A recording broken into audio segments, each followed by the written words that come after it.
तो इस वीडियो में आप लोगों को सिलेंडर के बारे में चर्चा करेंगे। सिलेंडर अर्थात बेलन। तो सबसे पहले बेलन का डिफिनेशन जानेंगे, बेलन है क्या। तो पहले बेलन एक त्रिविमीय आकृति है। करने का मतलब बेलन में 3 गो बीमा होता है। उसका जो है परिभाषा हम अगर लिखेंगे तो इस प्रकार होगा, वह ठोस जिसका दोनों सिरा सर्वांगसम वृत्त हो। यानी दोनों जो सिरा जो होगा वह सर्वांगसम वृत्त होगा, यानी वृत्त जो होगा वह सेम टू सेम होना चाहिए। और उसके बाद एवं एक पृष्ठ वक्र हो, और उसका जो एक पृष्ठ जो होगा, या लंबाई वाला कहिए या ऊंचाई वाला, वह पृष्ठ जो होगा वह वक्र होगा। यानी बेलना वह जो है वृत्ताकार पृष्ठ जो होगा वह वक्र होना चाहिए। उसे क्या कहेंगे? उसे बेलन कहेंगे, यानी सिलेंडर कहेंगे। इस तरह की जो आकृति जो होता है, आकृति वाला वस्तु जो होता है, वह आपको पाइप मिलेगा। जो जल वाला पाइप होता है वह पाइप हुआ, लोहे का छड़ हुआ, लोहे का स्तंभ भी होगा, उसके बाद लकड़ी का गट्ठर, यह सब जो वस्तुएं हैं, यह सभी वस्तुएं जो है बेलन के आकार का रहता है, अर्थात बेलनाकार होता है। तो इस वीडियो में आपको इसी के बारे में जानेंगे कि बेलन का वक्रपृष्ठ, बेलन का आयतन कैसे ज्ञात करेंगे, बेलन का संपूर्ण पृष्ठ कैसे ज्ञात करेंगे। तो सबसे पहले हम समझ लेते हैं इसका फिगर। तो बेलनाकार वस्तु जो है आपको इस तरह रहेगा, जिसमें जो देख रहे हैं यह सिरा भी क्या है, एक वृत्त है। और जो है नीचे का सिरा जो है नीचे, यह भी क्या है, वृत्ताकार सिरा है। और यह वृत्त और यह जो वृत्ताकार जो सिरा है, करने का मतलब यह वृत्त और यह वृत्त दोनों क्या है, सर्वांगसम है। सर्वांगसम का मतलब होता है हर चीज़ में बराबर। उसके बाद तो इस जो है इसको जो है हम लोग व्यास कहते हैं। करने का मतलब यहाँ से लेकर यहाँ तक की जो दूरी होगा सेंटर टू सेंटर, यह इसका जो है क्या कहलाएगा, व्यास कहलाएगा। और उसके बाद दोनों वृत्त के बीच का जो दूरी होगा, अगर वह लंबवत है, जैसे यह लंबवत है, लंबवत खड़ा है, तो उसको h से डोनेट कर लेते हैं। यानी करने का मतलब उसको ऊंचाई कहते हैं। जो ही उसको अगर पलट देते हैं, यानी धरती पर अगर लेटा देते हैं, तो यही h जो है यह आपको l में बदल जाता है। जैसे छड़ की ऊंचाई नहीं कहता है, छड़ की लंबाई दे देता है। तो यानी कहने का मतलब वह जो है लंबाई ही क्या हो जाएगा, उसका ऊंचाई अर्थात h हो जाएगा। तो सबसे पहले अब हम चलते हैं कि बेलन का जो है वक्रपृष्ठ क्षेत्रफल क्या होगा। तो वक्रपृष्ठ क्षेत्रफल हम 2 तरीके से, त्रिज्या अगर ज्ञात रहेगा उससे कैसे निकालेंगे, और व्यास अगर ज्ञात रहेगा तब कैसे निकालेंगे। तो हम लिखते हैं बेलन का वक्रपृष्ठ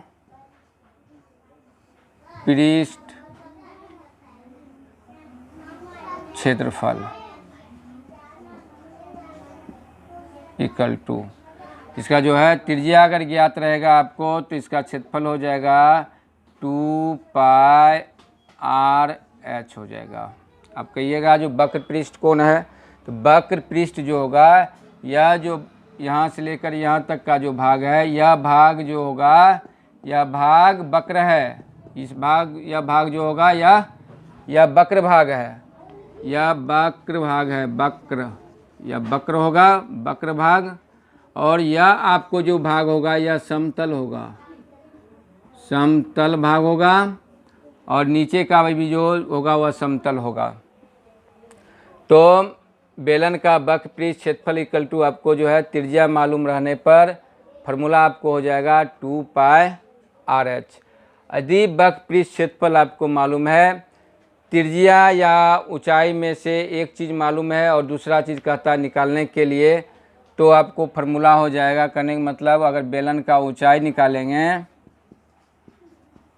बेलन का ऊंचाई अर्थात अगर h निकालेंगे तो आपको फार्मूला हो जाएगा वक्रपृष्ठ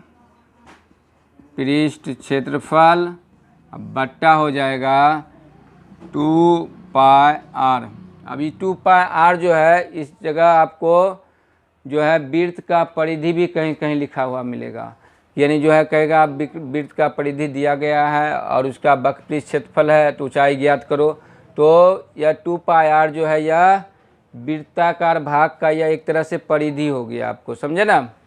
अब इसका जो है बेलन का त्रिज्या वक्रपृष्ठ से कैसे निकालेंगे, तो बेलन का त्रिज्या इक्वल टू आपको फार्मूला हो जाएगा, बेलन का त्रिज्या अर्थात आर इक्वल टू फार्मूला हो जाएगा वक्र पृष्ठ क्षेत्रफल बट्टा हो जाएगा आपको 2 पाई एच हो जाएगा। ठीक, तो यह इससे जो है आपको फार्मूला से वक्रपृष्ठ क्षेत्रफल निकल जाएगा। वक्रपृष्ठ क्षेत्रफल से बेलन की ऊंचाई और त्रिज्या भी इससे आप ज्ञात कर सकते हैं। अब चलते हैं बेलन का संपूर्ण पृष्ठ क्षेत्रफल। तो बेलन में देखिए 2 समतल वृत्त भी होते हैं ना, 2 समतल वृत्त करने का मतलब एक वृत्त यहाँ पर और एक वृत्त यहाँ, और यह भाग आपको वक्र है। तो जब संपूर्ण पृष्ठ क्षेत्रफल अगर निकालेंगे तो वक्र पृष्ठ क्षेत्रफल में यही 2 वृत्त का जो है क्षेत्रफल जो है वह क्या होगा, ऐड हो जाएगा, जुड़ जाएगा।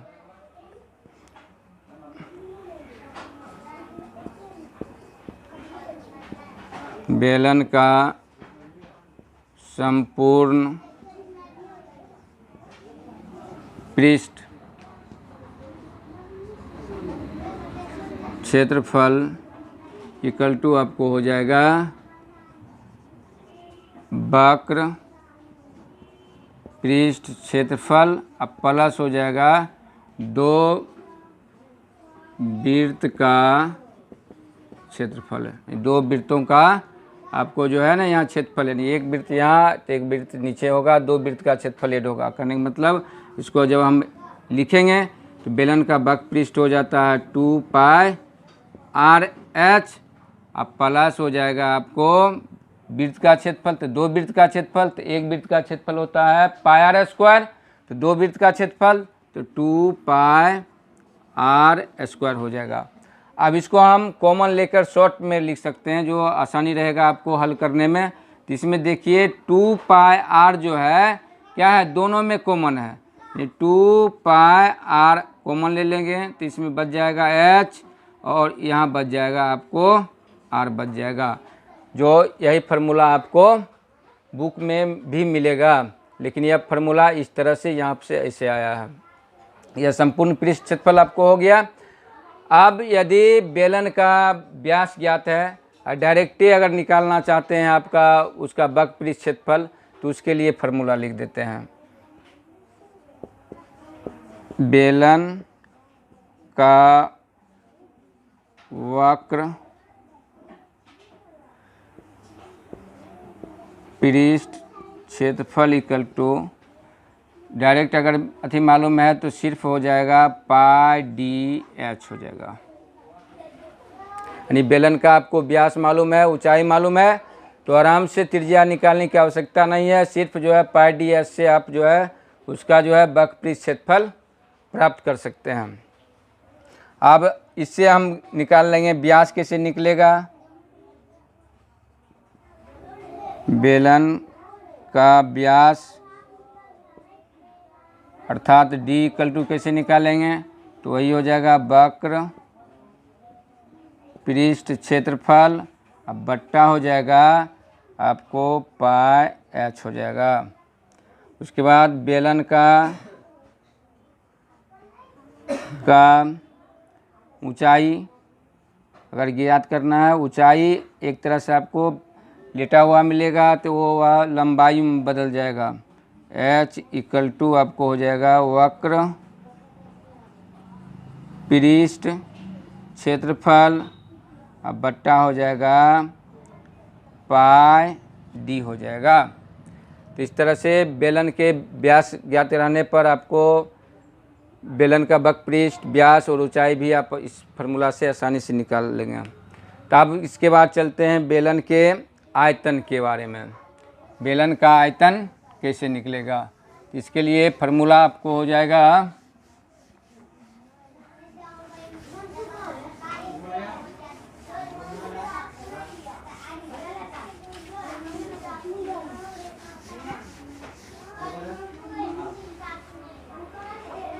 बेलन का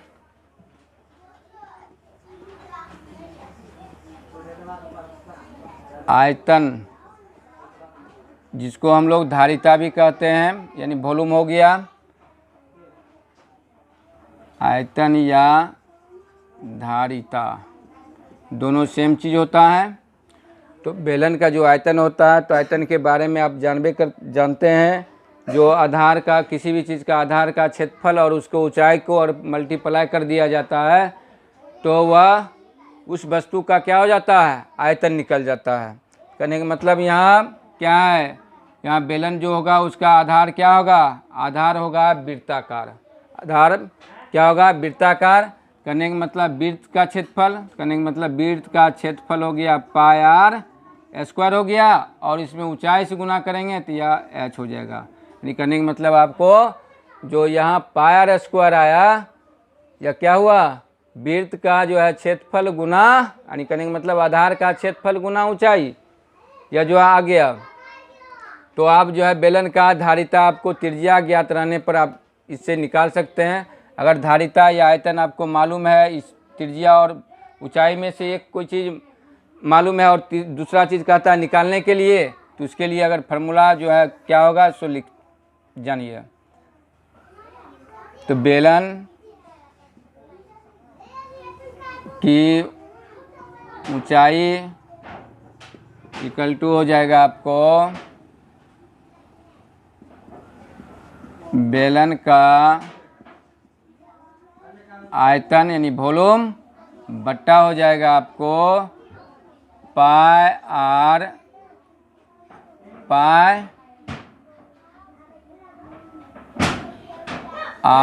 स्क्वायर, पाई आर स्क्वायर हो जाएगा। अब यदि आपको बेलन का आयतन मालूम है, त्रिज्या और ऊंचाई मालूम है, त्रिज्या कहेगा ज्ञात करने के लिए, तो उसके लिए फार्मूला हो जाएगा बेलन का त्रिज्या अर्थात R इक्वल टू आपको हो जाएगा बेलन का आयतन, अब बट्टा हो जाएगा आपको पाई एच, और यह पूरे का अंडर रूट हो जाएगा, पूरे का अंडर रूट जो है आपको हो जाएगा। इससे आपको क्या निकल जाएगा, त्रिज्या। तो निकलने का मतलब आप जो है धारिता या आयतन त्रिज्या और ऊंचाई से ज्ञात कर, इस फार्मूला से ज्ञात कर लेंगे। अगर व्यास से है, व्यास से ही डायरेक्ट अगर निकालना है तो उसके लिए भी फार्मूला आपको हो जाएगा, व्यास अज्ञात है उससे के लिए फार्मूला हो जाएगा बेलन का आयतन इक्वल टू हो जाएगा 1/4 पाई डी स्क्वायर एच हो जाएगा, यह फार्मूला हो जाएगा। अब इससे अगर ऊंचाई और या व्यास निकालना है तो ऊंचाई इक्वल टू फार्मूला हो जाएगा आपको, ऊंचाई अर्थात h इक्वल टू फार्मूला हो जाएगा बेलन का आयतन गुना 4, अब बट्टा हो जाएगा पाई एच हो जाएगा। इससे आपको जो है इसका ऊंचाई pi r square pi d square होगा, पाई डी स्क्वायर होगा। आप जो है बेलन का व्यास कैसे निकालिएगा, बेलन का व्यास यानी व्यास इक्वल टू अर्थात डी इक्वल टू आपको फार्मूला हो जाएगा बेलन का आयतन गुना 4, अब बट्टा हो जाएगा आपको पाई एच और इसका अंडर रूट हो जाएगा। इससे आपको जो है व्यास डायरेक्टली निकल जाएगा। तो इससे आपको जो है बेलन के संबंधित विभिन्न पर जितने भी फार्मूला होते हैं वह आपको प्राप्त हो चुका है। अब इस पर आधारित प्रश्न जो आते हैं और उसका हल किस प्रकार होगा इसको थोड़ा देखते हैं।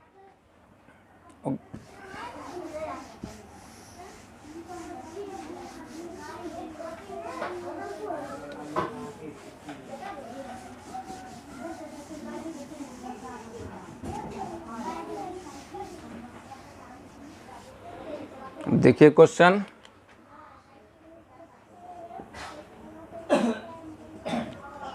किसी बेलनाकार पात्र की आधार की त्रिज्या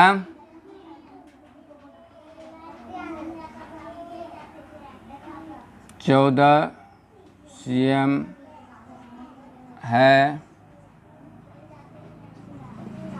तथा उसकी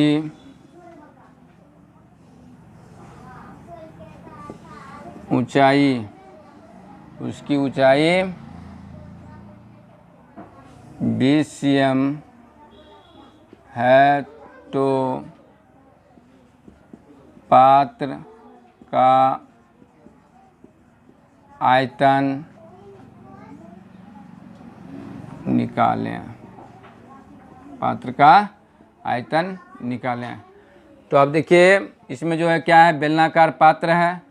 तो बेलनाकार पात्र है तो कहने का मतलब पात्र अंदर से खोखला होगा। पात्र क्या होगा, अंदर से खोखला होगा, और लेकिन उसमें खोखला होगा और चारों तरफ से उसका आवरण होगा। तो कहने का मतलब इसका जो है त्रिज्या, कहने का मतलब यह त्रिज्या हो जाएगा। या जो आपका जो है यह दिया हुआ है कितना, 14 cm दिया हुआ है, त्रिज्या दिया हुआ है, और यह हाइट आपको दिया हुआ है कितना, 20 cm दिया हुआ है, 20 cm। तो इस पात्र का धारिता या आयतन कहता अगर निकालने के लिए, तो त्रिज्या हमको मालूम है, तो त्रिज्या के फार्मूला से डायरेक्ट हम निकाल लेंगे। अर्थात इसमें हमको r मालूम है आपको 14 cm, ठीक। उसके बाद h यानी ऊंचाई इसका मालूम है कितना, 20 cm। इसमें धारिता कहता निकालने के लिए तो लिख देंगे पात्र का धारिता कहिए या उसका आयतन कहिए। पात्र का आयतन इक्वल टू आपको फार्मूला हो जाएगा इसी के अनुसार, तो क्या हो जाएगा, पाई r² h हो जाएगा। अब यहाँ जो है मान वैल्यू पुट करेंगे, तो पाई का वैल्यू जब तक 9 दिया जाए क्वेश्चन में तब तक 22/7 रखिए। यहाँ 22/7 हो जाएगा, इंटू हो जाएगा r² है, r कितना है 14, तो यह 2 बार मल्टीप्लाई हो जाएगा, 14 इंटू हो जाएगा 14 इंटू हो जाएगा ऊंचाई आपका जो है कितना है 20 है, तो यह 20 हो जाएगा। अब इसको सॉल्व कर लेंगे, तो यह देखिए यहाँ कट रहा है तो काट देंगे, 7 दूना 14 कट गया। अभी जो है ऊपर में मल्टीप्लाई के रूप में आएगा आपको 22, 14, 2 और 20 को गुना कर देंगे, तो यानी जो है आपको गुना करने के बाद कितना आएगा, यह हो गया, तो गुना के रूप में हो जाएगा 22 दूनी 44, 44 और दूना कितना हो जाएगा 88, और 88 में आप जो है 14 से मल्टीप्लाई कर दीजिएगा, तो 14 8 बेर है उसको मल्टीप्लाई करेंगे, 14 8 112 होता है, तो 12 का 2 हो गया। उसके बाद 14 8 112 होता है, और 112 में फिर जो है 11 जुटेगा, तो 112 11 हो जाएगा 123 हो जाएगा, और उसके बाद यह 0 आपको यहाँ पर आ जाएगा। 22 दूना 44, 44 दूना 88, 14 इसको गुना कर लेते हैं, तो देखिए इतना आता है कि नहीं आता है। 14 8 कितना होता है 112, फिर 14 8 112 और 112 और 112 और 11 आपको 123 होता है, इस पर 0 बैठ गया। यानी करने का मतलब यह सही है, मल्टीप्लाई सही है, इतना cm³ आपका जो है इस पात्र का आयतन हो जाएगा। तो इसी तरह से आप जो है इसका वक्र क्षेत्रफल हो वह निकाल सकते हैं, लेकिन इस पात्र का अगर संपूर्ण पृष्ठ क्षेत्रफल कहेगा, इस बर्तन के संपूर्ण पृष्ठ क्षेत्रफल अगर कहेगा, या अगर खोखला है, अगर ये खोखला है और यह जो है पेंदी लगा हुआ है, तब अगर मान लीजिए अगर संपूर्ण पृष्ठ क्षेत्रफल कहेगा तो वक्र पृष्ठ क्षेत्रफल में मात्र एक गो वृत्त का क्षेत्रफल जोड़िएगा। ये एक ही वृत्त का क्षेत्रफल अगर जोड़िएगा तो उसका जो है ना जो है संपूर्ण पृष्ठ क्षेत्रफल निकल जाएगा।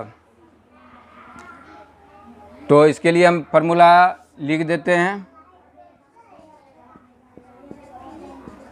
खोखले पात्र का संपूर्ण पृष्ठ क्षेत्रफल जो होगा यानी 2 पाई आर एच प्लस इसमें जो है आपको प्लस पाई आर स्क्वायर ही आएगा।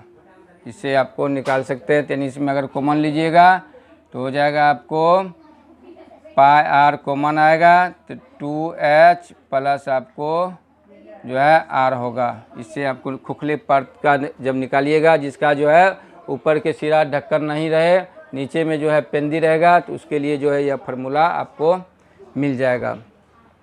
अब इसके बाद आपको जिक्र करते हैं जो यह जो है बेलनाकार अगर खोखला है और इसमें जो है एक वलय है, कहने का मतलब इस पाइप में इस तरह का वलय है और अंदर में यह तब खोखला है, तो उसके लिए आयतन कैसे निकलेगा। तो इसके लिए हम फार्मूला अभी हम आपको दे रहे हैं कि यह इस तरह से पात्र है और यह क्या है, जैसे रोलर आर में रहता है, तो यह त्रिज्या या आपको आंतरिक त्रिज्या हो जाएगा तो इसको स्मॉल आर से, और जो बाहरी त्रिज्या है उसको कैपिटल आर से आपको डोनेट कर लेना है। क्या करना है, डोनेट कर लेना है। अब इससे में जो अब यह जो भाग का यानी जो भाग है इसका जो है इसका जो आयतन क्या होगा, इसके लिए फार्मूला लिख देते हैं। तो खोखले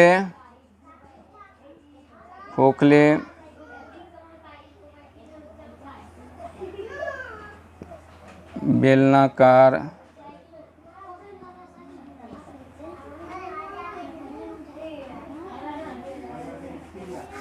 वलय बेलनाकार लिख दीजिए, खोखले छोड़िए इसको,